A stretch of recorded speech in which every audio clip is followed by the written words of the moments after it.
So recently I put a poll out on Instagram asking if people would like to see a more in-depth breakdown of what exactly I do with my Fletcher Fletcher setup and how exactly I run the triggers and run the samples while mixing the acoustic drums in, and how I sort of do it all on a gig in like 30 minutes basically. And the overwhelming majority of people said they really would like to see that video, so here it is. Just a couple of caveats.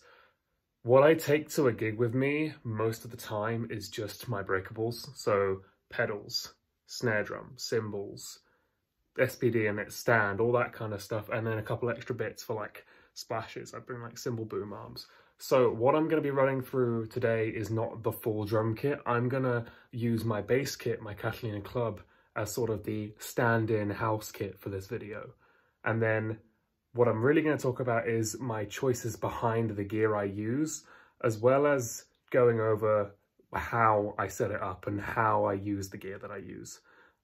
So without further ado, let's get to the kit and I'll set all this stuff up and talk you through it. So this is it. This is the Fletcher Fletcher setup. Forgive me for sitting on the floor. I just figured it'd be nicer than having to sit on the stool and bend and hurt my back in order to sort of maneuver myself away and around these individual pieces of the kit. First off, stating the obvious, it's a hybrid setup. I run all of the sounds, so the triggers and any samples that come up out of the SPD-SX. I don't deal with any of the actual backing tracks themselves with this show. That is all on a completely different Ableton rig that Adam, one of the members of the band, he has set up, and he has us running in-ears through our packs on a wireless system. It's all very complicated and I personally don't know how that works. I'm going to talk about the sort of the triggers, the samples, and the cymbal choices I use and why I choose to use these. Beginning with the most complicated side of it, let's start looking at the triggers and the SPD. The SPD-SX is the brain of this whole operation. I have every song we've done, I have a programmed drum kit which I will put in the order of the set list, and I'll just arrange it per changes, per whatever we do, whether we were doing a longer set or a shorter set, and I'll arrange it for the night we're playing and the rehearsals, so I can flip between the kits that I'm using.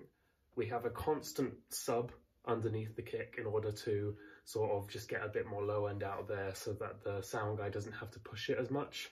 And also so I can get a bit of that sub back in my ears, because I've always struggled with kick drum mics, having them a bit too clicky and attacky in my ears. I like a lot of that sort of triggered kick drum sound actually whenever I'm hearing back my in-ear mix. We also use a wide range of samples on the snare, in which I use the Roland dual trigger, I think it's the 30HR, because it gives me the option of triggering both the head of the drum and the rim individually without them mixing. I'm currently only really using the rim of the drum because I play a lot of rim shots in this band, and I've also found that with the ghost notes and my ghosting, I don't like the triggers being underneath that sound. I think it can sound a bit messy, and also I struggled with some flamming issues of the triggers being both on the head and at the rim at the same time. So I only trigger the rim now, and I leave the head open. But that does mean if I want to add like a Roland BT bar trigger up here for a different cymbal sound or something, I can just run a splitter out of the cable and I can use that in order to get an extra trigger on this SPD. In conjunction with this, because we're running a lot of electronic sounds, the cymbals I use are elected specifically for the type of sound I'm going for. I use a lot of the Istanbul dark stuff, and I like a lot of their dry darks, I like a lot of their dark stuff, and I like the ions because they cut, but they're also short. They get in and they get out. Like this splash, for example, I hit it once,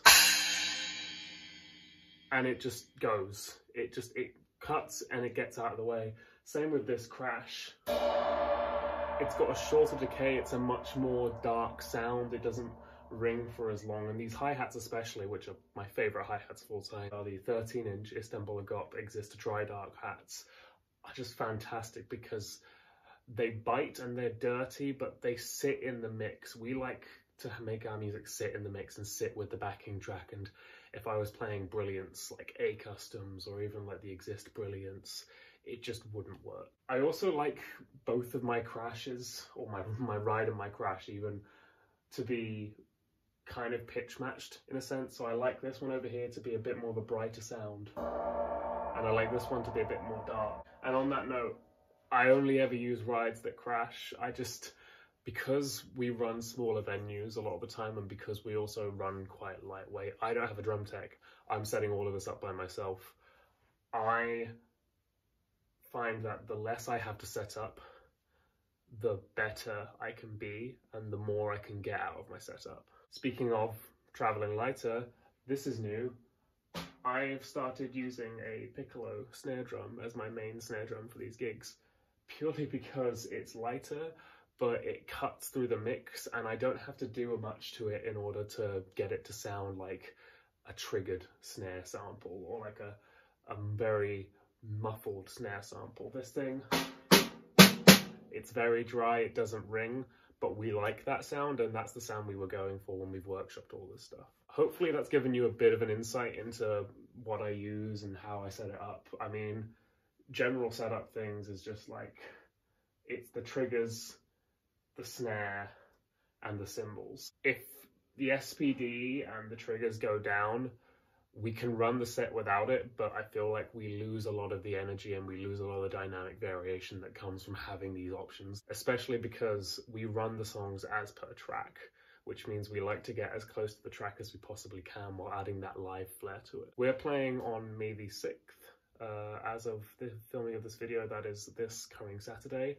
But we're also playing The Great Escape as part of the Alternative Escape section that Hotbox runs, as well as a couple dates coming up in June, July, and August.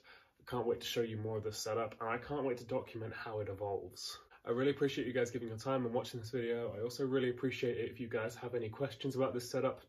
Feel free to stick it in the comments below. Check out my drum covers, check out my live videos, and yeah, thank you so much for watching. Have a good evening.